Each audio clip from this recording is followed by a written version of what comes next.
The monastery. Above the town is a monastery. A hike to this area revealed a wonderful view of some of the distant high Himalayan peaks.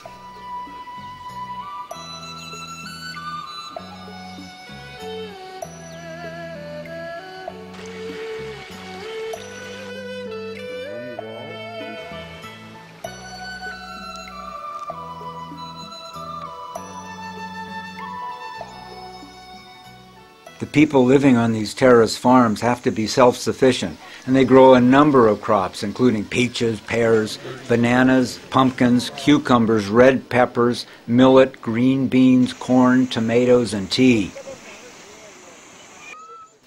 There were a couple of vines I had never seen before. One called skoos was a pear-shaped fruit with a texture like an eggplant.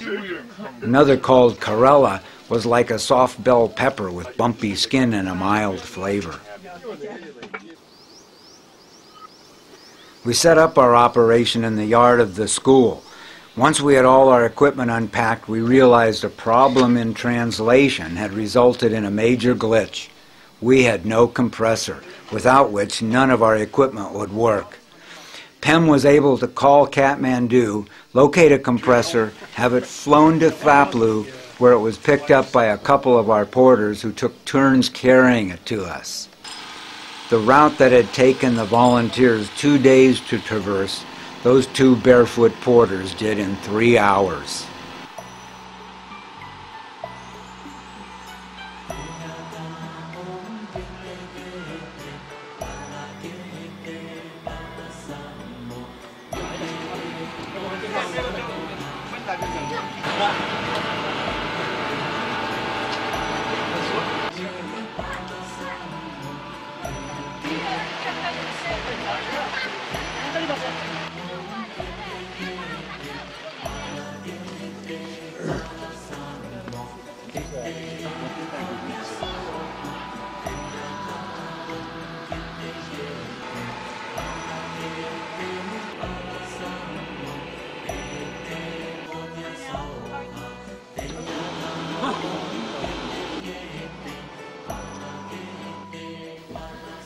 A certificate in basic dental extraction could be attained from an organization in Kathmandu. It takes 15 days of schooling to obtain such a certificate. I got to work with Kamar, a healthcare worker who lived within an hour's walk of Chiangba, who had obtained that certificate. Construction was part of our mission. We built desks and shelves for the school and reinforced some window frames.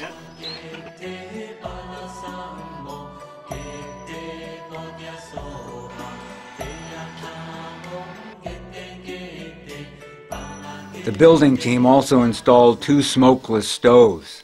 These would require about 1/3 of the wood needed by the normal open hearths, and they would eliminate the smoke that traditionally would fill the house.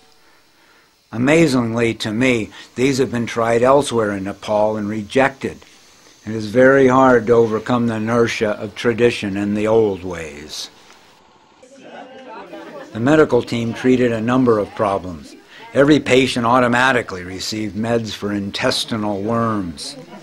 The most common complaints were sore burning eyes and gastric pain.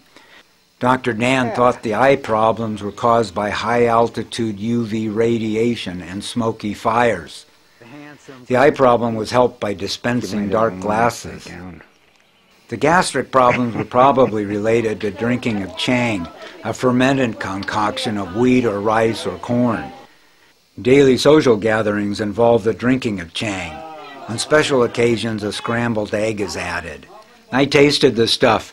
It conjured up the image of sucking bilge water through a dirty sock. Definitely an acquired taste. During our time in Chiangba, Dr. Dan identified 2 young patients with possible heart problems, and Dr. Steve saw a child with a cleft lip.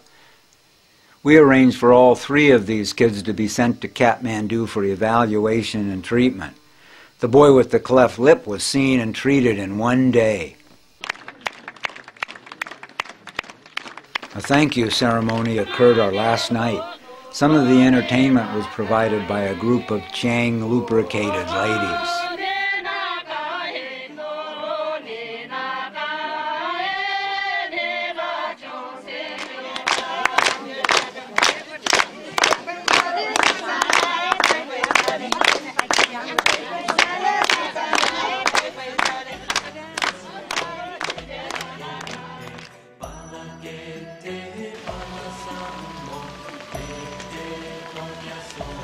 The out-trek reversed the in-trek, so we saw the land from an entirely different perspective.